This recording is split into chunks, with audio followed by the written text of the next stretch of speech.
Dear Derry, welcome to Writing Wednesday.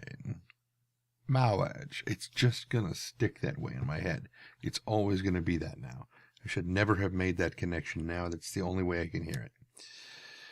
So, today, the first of the last two Wrednesday of the year, I have an excerpt from a story written by a friend of mine, AJ Mayall. He sent it to me to read it, and I was pre-reading it earlier, and I had forgotten what it was about, because he brought it to me a couple of weeks back, well, almost a month and a half ago now, saying, here, what do you think of this? And he just brought it to me just to look at it, because he knows that I like to write and everything. And so we were actually at, Chicken on Thursday, and I was like reading it. I was like, oh, that's really, really cool. And it was after that he had mentioned, hey, you'd said that you were thinking about maybe reading some stuff from other people.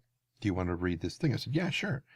Now, it's been a while since I read it, so I didn't remember what it was about. And I started reading it again. I'm like, oh, yeah. Yeah, now I remember that. Why, this thing is messed up. You'll see.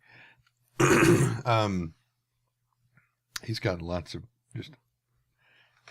If you ever meet him someday, ask him about the Sin Circus. Lots of fun on that one. Anyway, so one of my housemates. It is almost 3:00 in the morning. There was lots of racket in the house today, earlier in the evening, so there was no way I was going to be able to record. So it is technically 3:00 in the morning on Thursday, and for some reason, one of my housemates decided to get up and take a shower.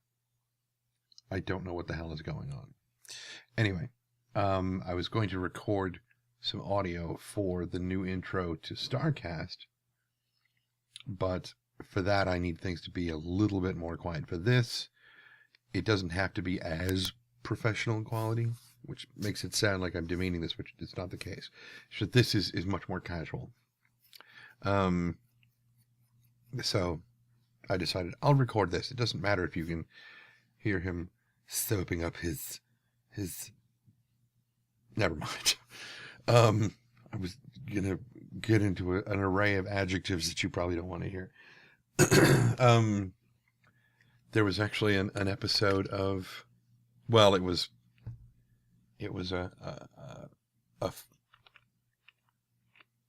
parody dub of Dirty Pair by I think it was Pine Salad Productions, and there's this one scene where they've got one of the two girls from Dirty Pair. She's like bound to a table or something, and there's like this husband and wife standing over her, and she's got, she says, you've got full lips and pouting breasts. And he's like, honey, I think you're getting a little carried away with your adjectives. And that's almost what I did. Right there. And then I almost concatenated everything to say he's toyed body like a toiga, which he is. A tiger. I mean, in furry circles. Anyway, so this story by AJ. It is from chapter 3 of his new story that he's working on called The Art of Madness. And no real point in delaying it. And I reserve the right to screw this up because I've only read it like twice today. So, and there are some parts where like the wrong word is in place, so I have to edit it in real time in my head. So if I flub here and there, it's just that. So here we go. The Art of Madness. Darkness. Oh, if it were only darkness. No, there was light. The damned light. The endless, timeless light. It burned in the corneas, cut into the mind and left it screaming, an open wound in the psyche. Among the 7 in the room, 4 if you didn't count the dead bodies left to rot, was a young girl, no older than 13. She had been the most recent addition to the room and its blinding lights. The floor, the ceiling, the walls. Trying to escape by closing your eyes only resulted in a ruddy orange glow comprising your sight. "Why am I here?" she said weakly, for what seemed like the 100th time. The others shushed her, trying to let her know it would be okay. They were lying to her, of course. The room of light left little hope of any understanding and reason. The 4 of them left alive, 2 men, a woman, and the girl, cowered in a circular room, like a cylinder. They stayed in the middle, as the lights had made the walls too hot to... As the walls had made... See? As the walls... Let's try that sentence from the beginning, again. They stayed in the middle, as the lights had made the walls hot to the touch, making it impossible to know where the exit was. One of the men, the one who had resided the longest in the room, had stripped the dead of their clothing to lay it on the floor. It was not as hot as the walls, but the lights built in were causing it to heat up rather unpleasantly. Eventually, he thought, they might be hot enough to cause burns.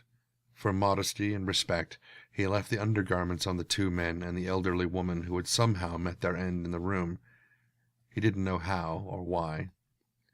He didn't know how or why for any of this, truth be told. He didn't know how or why he was here. I just scrolled and now I don't know where I am. Okay. He didn't know how or why he was here. He didn't know how or why the room was made to shine so brightly. He didn't know how or why the others had been made to come here. He simply was. It was undeniable as the spots in front of his vision when he tried to close his eyes. Every few hours the lights would burn brighter for a moment, forcing them to shield their vision, and then bottled drink and food bars were tossed in. Peanut butter and chocolate had been the last flavor. They consumed them greedily. The smell of sweat perforated the room as they sat there on the former garments of corpses, hoping that they'd not be made to sit on the dead if the floor got too hot for the fabric to be used. "All right," the man said, as he turned and felt out around him. "I don't know how long it's been since I was dumped in this place, but I need sleep. Emma, I tore a strip of fabric. I'm going to see if I can make a blindfold that'll work in this damned place. I think I left it near you. Can you pass it to me?" Emma didn't nod. There was no point in the room of light. The others heard the woman feel about, pawing at the floor. "I found it, Todd." Reaching out, she extended her arm in the direction of his voice, grazing the cheek of the other man in the room before getting it to its intended recipient. "Thanks, Emma." He sighed and closed his eyes, wrapping the fabric around his eyes, looping it twice, thrice, and then tying it on the side of his head. He pulled off his shirt and put it under his head to lay on his side. "Wish me luck. If food gets dropped, you're welcome to my rations. Well, save me some. I'll probably be thirsty when I wake up." He lay still, hoping to get some much-needed rest. The others whispered amongst themselves, trying to give him the benefit of silence while he slept. That is, if he could sleep. Emma felt around the room a bit with her free hand, the other, of course, covering her eyes, and brushed her fingers over the hair of the dead elderly woman. Todd had said he had done his best to cover the corpses' faces with their hands, what he could, so that if the surface of the floor did get too hot, their faces wouldn't be damaged. He had told her he wanted to give them some dignity, to make sure that they could be recognized by their loved ones. Emma thought it was a morbid thing to do, but this was not the place to worry about pleasantries. Her attention turned to the girl, Carolyn. She had joined them last, only a few hours ago, or had it been days? It didn't matter. Time was only in their minds in this damned room. The heat was beginning to rise, far slower than she expected it to. She assumed there was some ventilation going on, some cooling system, but they felt no breeze, no whir of machinery to tell them why they hadn't baked to death yet. "Carolyn, how are you holding up?" She felt around and clasped the girl's hand in hers. There was a sobbing from Carolyn, and Emma crawled to her, hugging her tight. "You can get through this. Just hang in there. They can't keep us in here forever, whoever they are. Anyways, it's going to get hot in here. If you cry, you'll be wasting hydration. I don't know if they're going to be giving us enough to keep us going. We have to conserve what little we can." Carolyn nodded and clung to the woman as the fourth living member of the group grunted, having sprawled out. He spoke little from when they entered. He grunted and pulled his large body up into a seated position. "I don't know about the two of you, but if they don't give us access to a bathroom soon, this place is going to get a lot worse for wear." Emma curled her nose a bit at the comment. "Joel, please, this isn't the time or place for that sort of—" He cut her off, hissing in a whisper, trying to make sure that they didn't wake up Todd. "Emma, I'm not joking. We've been given a steady diet of those meal bars for God knows how long. I can't stop how a body works. We need to give serious consideration about this. It's already uncomfortable in here, and we have no clue how long we're going to be in here. I have to use the restroom. Fairly certain you'll have to use the restroom. Hell, Carolyn will soon enough." He sighed. "Sorry, kid, I'm not trying to gross you out, but the fact of the matter is this place is sealed, to the best of our knowledge. Urine ain't going to make this place smell good, but if we can find a seam in the walls, maybe we can short out the lights." Carolyn clung closer. Wow, that is tough. Carolyn clung closer to Emma, who turned her face in the direction of Joel's face and scowled. "How do you expect to be able to see well enough to do that? We've already tried breaking the lights. Your hand still hurt from that?" She was answered with a wince. "I got an idea, but it's worse than the first." "Joel, in all seriousness, please, I'm certain our captors will give us a means to relieve ourselves." She sat back, stretching out what she could. "What makes you say that?" Carolyn muttered aloud. A grunt from Joel seconded the question. "The other three, whoever they were clean. There wasn't anything on the ground. The floor isn't messy. You see, when someone passes, the body will get rid of what's inside it."